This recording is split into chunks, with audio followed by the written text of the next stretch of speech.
Molt bé, doncs benvingudes una altra vegada a Píndoles d'Antropologia.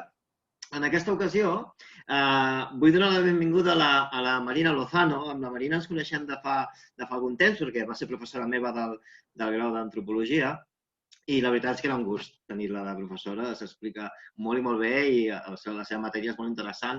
I amb ella ens endinsarem en una part que encara no he tocat a Píndoles d'Antropologia, que té coses a veure amb prehistòria, amb antropologia física i coses d'aquest tipus. No? Llavors, dir-vos que la Marina és investigadora de l'IPES, que són les sigles de l'Institut Català de Paleoecologia Humana i Evolució Social, que té la seu a Tarragona, que és professora associada de la URB, i és per això que ens coneixem, i és especialista en estudis de restes antropològiques i en especial en dentació d'hominins, amb la qual cosa ens vindrà fantàstic especialment avui. No? Llavors, la raó per la qual jo volia parlar amb la Marina avui és una excusa fantàstica i és perquè el dia 4 de novembre es va publicar un article científic que relatava o analitzava una descoberta que s'havia fet a un lloc que es diu, un lloc arqueològic que es diu Vilamaya Pacha, que és al sud del Perú, a una zona andina del sud del Perú, on, entre altres coses, van trobar restes humanes associades a estris de caça major, relacionades amb com a mínim, un esquelet que és identificat com a esquelet d'una dona jove. No? I això, jo no sé si hi havia hagut anteriorment gaires treballs en aquest sentit, però si més no és el primer que veig que finalment diu una cosa que jo pensava que havia d'aparèixer tard o d'hora, i és que hi ha un clitxé, inclús en el món científic, no? Perquè som societats patriarcals, que projecta el fet que la divisió sexual de treball ja anava ja des de la prehistòria o des de les societats caçadores-recol·lectores ja era així. No? Llavors, aquesta troballa d'alguna manera qüestiona això, o si més no, ho qüestiona en part. No? Llavors, volia parlar amb tu, que parléssim d'això, d'aquesta troballa o d'altres que hi hagi hagut, coses que podem relacionar, per veure si és cert que podem combatre aquest clitxé i obrir una mica la mirada. No? Doncs bé, tal com has explicat molt bé, la publicació d'aquesta recerca, a més, ha tingut molt de so. Mediàticament ha estat com a un boom, un munt de diaris s'han fet eco, però és que també dintre del món acadèmic, del món de la recerca, també està tenint bastant ressò. I a mi personalment no em deixa de sorprendre que a aquestes alçades del segle XXI, per una banda, ens cridi tant l'atenció un titular científic que digui una dona caçadora, i és que és molt significatiu del que està passant, no? De tot el bagatge que portem. Tal com tu has dit, el fet de que ens sorprengui que s'hagi trobat una dona que caça, ho hem de mirar jo crec que des de dues perspectives. D'una banda, perquè en el món acadèmic, al segle XIX, al segle XX, quan s'estudiava prehistòria per saber quin era el sentit de les ocupacions o quina era la seva economia, una economia caçadora-recol·lectora, doncs el que es va anar a fer és agafar tots els paral·lelismes etnogràfics que hi havia del segle XIX o, per exemple, Binford, dels anys 60, anys 70. En l'actualitat, és cert que la gran majoria de poblacions caçadores-recol·lectores actuals o subactuals tenen aquesta divisió sexual del treball molt establerta per gèneres.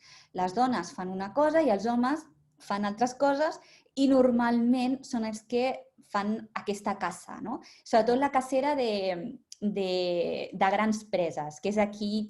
Ningú qüestiona que una dona pugui caçar un conill, però si volem anar a caçar un bisonte, ja aquí sí que hi ha una mena Bueno, no està tan clar, no? I és bàsicament per això, perquè ens hem basat en uns paral·lels etnogràfics actuals o subactuals.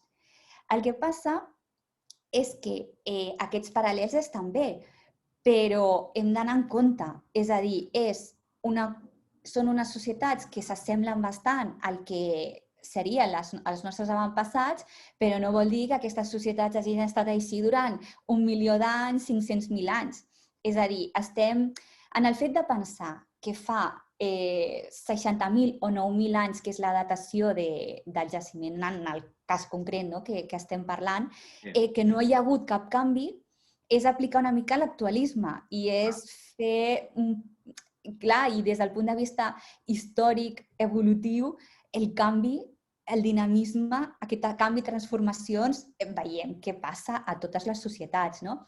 Llavors, des del punt de vista metodològic, podríem dir que és no un fallo, però sí que és una qüestió que, afortunadament, a l'actualitat, cada vegada hi ha més investigadors que diuen a veure, nosaltres què tenim per comparar aquestes societats? Però no vol dir que les haguem de comparar dient que són 100% iguals, no? Llavors, aquí és un petit problema metodològic. Després, a ningú se li oblida que, a més, totes aquestes teories, aquests paradigmes, han sorgit entre el segle XIX i el segle XX, en el qual la major part dels investigadors que han fet aquesta recerca han estat homes. I, a més, han estat homes que han fet la seva recerca, encara que sigui de manera subjectiva. Ara no em posaré a atacar a aquests investigadors, però que han fet, doncs, han aplicat el model patriarcal que era el que tenien en aquella època. Llavors, què era lo normal? Doncs que les dones de la prehistòria eren recol·lectores i els homes eren els caçadors. I no hi ha cap problema. Quin és el problema? Doncs que el problema, o per mi és el xic que fa una mica avançar, que ara s'ha trobat un jaciment amb restes humanes conservades, ben conservades, que permeten fer una bona anàlisi antropològica de l'individu enterrat i, a més, amb un aixovar de cultura material molt interessant. I llavors, clar, el que és interessant és que, per exemple, aquests paral·lelismes dintre del paleolític europeu, que serien els nostres caçadors-recol·lectors, clar, a Europa recordem que els caçadors-recol·lectors d'Amèrica tenen unes cronologies més recents perquè el poblament d'Amèrica és molt més recent, és de fa a partir d'uns 20.000 anys. I hi ha relativament poques restes humanes tan antigues. Per tant, un enterrament de fa 9.000 anys per si mateix ja és notícia perquè n'hi ha molt pocs. I, a més, s'ha conservat un aixovar que és molt interessant, que desafortunadament en els enterraments aquí podríem dir primers caçadors-recol·lectors del Paleolític superior, que és la nostra espècie, Homo sapiens, o els enterraments dels neandertals, no tenim aquests aixovars que ens permetin fer aquesta connexió entre cultura material i els individus. Per això aquest descobriment ha estat tan interessant. I perquè han analitzat l'aixovar i l'enterrament, o sigui, l'individu, sense aquests prejudicis. Clar, uns altres dels punts que quan estudies enterraments és que la metodologia et diu, el tradicional ha estat la cultura material que hi ha en un aixovar funerari és indicatiu d'allò que va ser aquella persona en vida. Si aquella persona era un caçador, doncs se l'enterra amb les eines o amb les armes que utilitzava, perquè és una representació.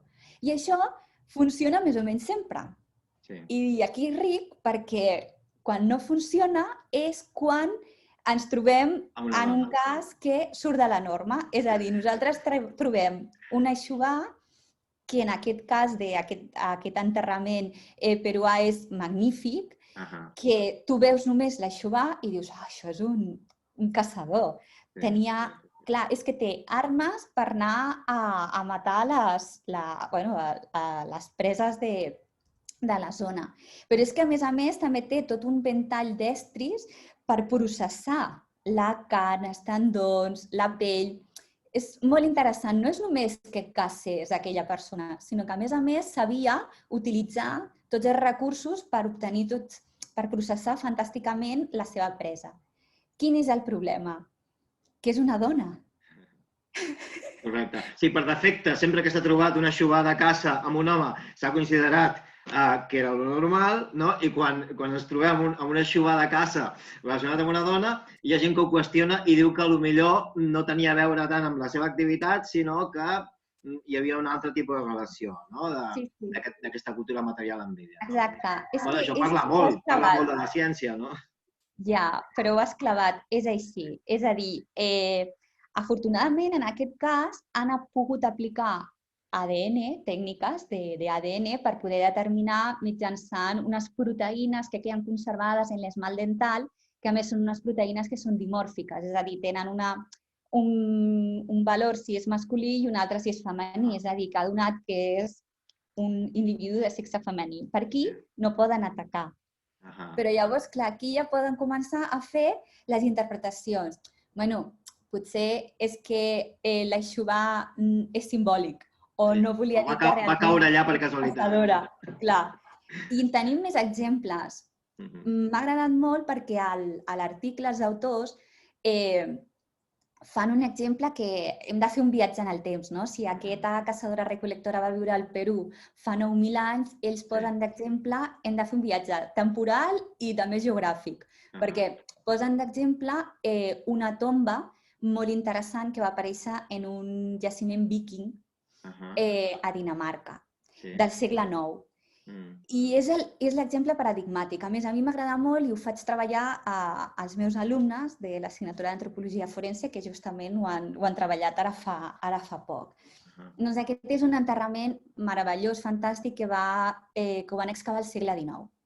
Té un aixovar, té evidències de 2 cavalls enterrats amb aquest individu, una parafernàlia militar, un joc de peces que era molt paradigmàtic no només dels guerrers, sinó dels governants. Això es va trobar al segle XIX i es va interpretar que era un guerrer, un home. Per les qüestions de la metodologia d'excavació del segle XIX, allò va acabar l'individu guardat per un lloc, per una banda, i tot l'aixovar funerari per una altra. Als anys 70 ho va analitzar un investigador i va dir aquest individu és de sexe femení, em sembla. Però, com que antropològicament sí que podem estimar si és masculí o femení amb un percentatge d'error, digue-li, mínim, però hi ha un percentatge d'error, doncs es va pensar que aquest investigador s'havia equivocat, que no era una dona. Però el 2016 una altra investigadora va dir antropològicament tinc evidències per dir que és una dona i es va fer l'ADN. Es va fer l'ADN i l'ADN va demostrar que era un individu de sexe femení. Llavors ho van ajuntar tot. Un individu de sexe femení amb un aixovar estupendo i meravellós que indica que era una guerrera i que era una governant d'aquell període, d'aquella zona vikinga. A partir d'aquí les interpretacions són increïbles. No pot ser. No, exacte. Des de que això, de que és simbòlic, de que potser és que era la dona del governant, o que, i aquí hi ha una interpretació que a mi no em disgusta i trobo que és molt interessant perquè en arqueologia i en antropologia és molt complicat poder fer així. Però fins i tot han dit que el seu sexe biològic fos una dona no vol dir que el seu gènere, o sigui, que ja no se sentís, per exemple, un home. Que em sembla molt interessant perquè aquestes qüestions de gènere, sexe, identitat sexual, clar, en arqueologia i en antropologia és molt complicat de fer-ho. No fossilitza, no? Exacte, però desafortunadament ningú havia dit res fins que han vist que l'individu biològicament és una dona. Llavors, clar, això ja ens diu una mica quina és la nostra mirada. Mentre tothom pensava que era un home, tot quadrava, ningú qüestiona res. Quan és una dona, comencen a qüestionar. I en aquest cas, de l'article original del que estem parlant, a mi m'agrada molt perquè... El posarem aquí sota, per cert. Ai, sí, genial. Sí, perquè a més em sembla que es pot accedir directament a l'article. És obert, no? Doncs fantàstic.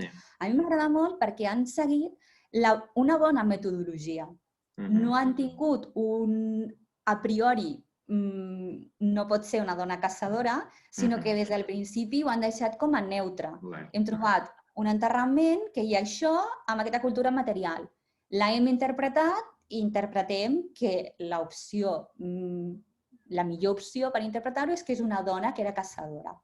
I el que han fet també és que han utilitzat anàlisis de metadata, que això el que vol dir és que utilitzes altres dades que ja estan publicades que et poden ajudar a tu. El que han fet ha estat buidar els enterraments de més o menys aquest període a Amèrica i veure si hi ha una diferència entre dones i homes. És a dir, si hi ha més homes enterrats amb aquest tipus de xubars o són les dones. I ha sortit més o menys igual. Amb la qual cosa et ve a dir, a més, no que aquesta dona caçadora sigui una troballa extraordinària, exacte, sinó que entre els caçadors-recol·lectors dels primers americans, podríem dir-ho així, caçaven homes i caçaven dones. I per mi té lògica, perquè una cacera d'animals grans necessita la implicació de tots els membres d'una població. Quantes més persones ajudin, més èxit tindrà aquesta cacera. I les dones, si en un moment biològic de la seva vida tenen nens petits, estan malaltes, són més grans, però és que segur que tampoc hi aniria als homes més grans. És a dir, que potser si no van a caçar no és perquè siguin dones, sinó perquè en aquell moment no poden per alguna cosa.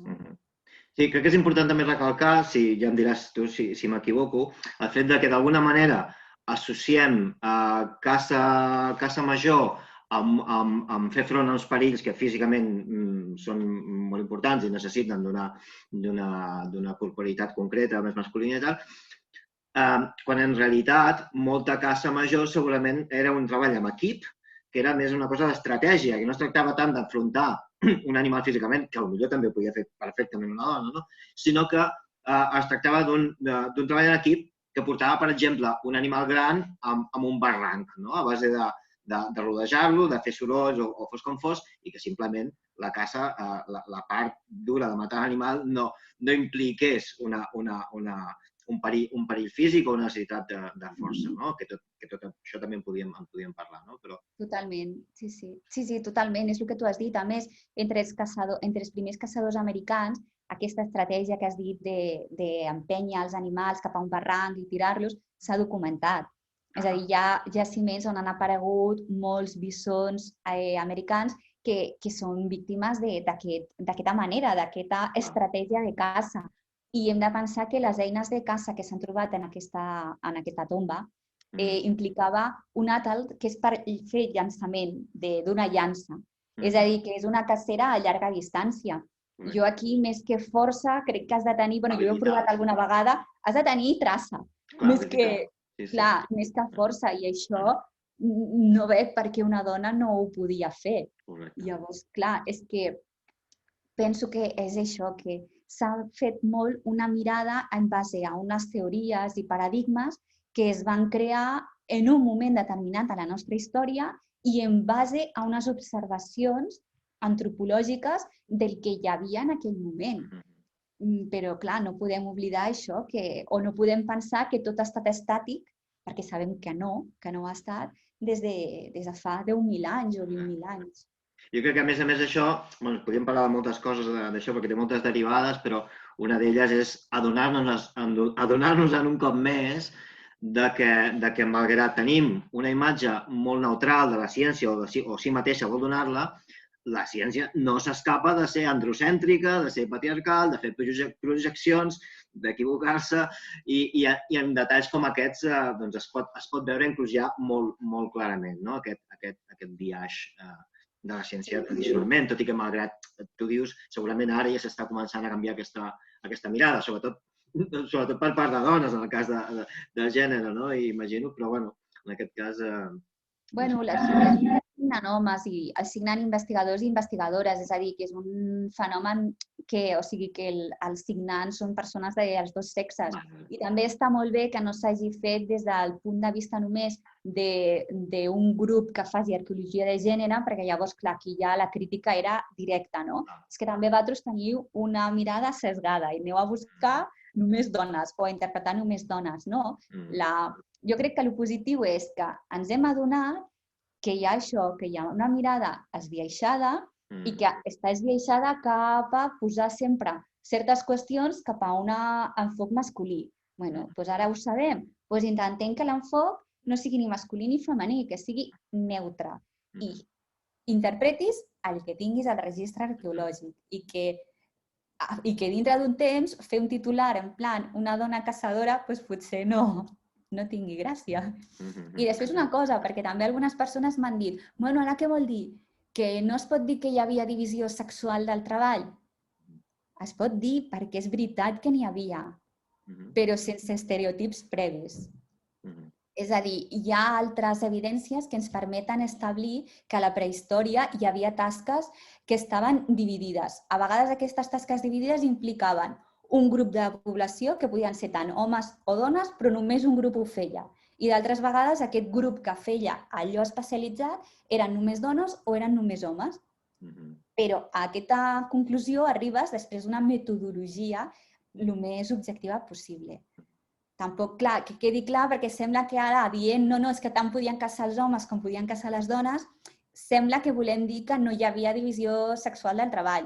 Divisió del treball n'hi ha hagut a la prehistòria i n'hi ha exemples i també divisions per sexes, coses que feien dones i coses que feien homes. Però la gràcia d'això és no donar-ho per sentat des del principi, sinó arribar seguint la metodologia. Molt bé. Haurem de deixar aquí, Marina, perquè això la idea és que sigui curtet, perquè la gent després tiri i busqui per altres llocs. Sempre deixo uns últims minuts per si hi ha alguna cosa que vulguis comunicar, parlar, alguna cosa que estiguis fent, algun llibre que hagis presentat, algun blog que portis, qualsevol cosa, doncs si ho vols donar a conèixer, doncs ara és el moment. Bueno, pues ara que dius així de darreres publicacions, nosaltres aquí a Prehistòria tirem més, en comptes de llibres, anem més cap a articles, però justament a finals de setembre va sortir publicat un treball que lidero jo sobre divisió sexual del treball en una població de la cultura de l'Argar a Granada i Almeria, en aquest cas a Granada, i que implicava divisió sexual del treball en el que un grup de dones, només un grup de dones, feia tasques relacionades amb fabricació de fils i cordes per tèxtils. Llavors, crec que lliga bé amb tot el que hem explicat en aquesta xerrada. Aquest article està obert, el podem posar aquí? Està obert, sí. Després et passo el link i el pots posar. Ha sortit en el Journal of Archaeological Science i es pot accedir. Fantàstic. Molt bé. Doncs, si no tens res més a afegir, ho deixarem aquí. Perfecte. Moltíssimes gràcies. A tu. Vinga, fins la propera. Adéu.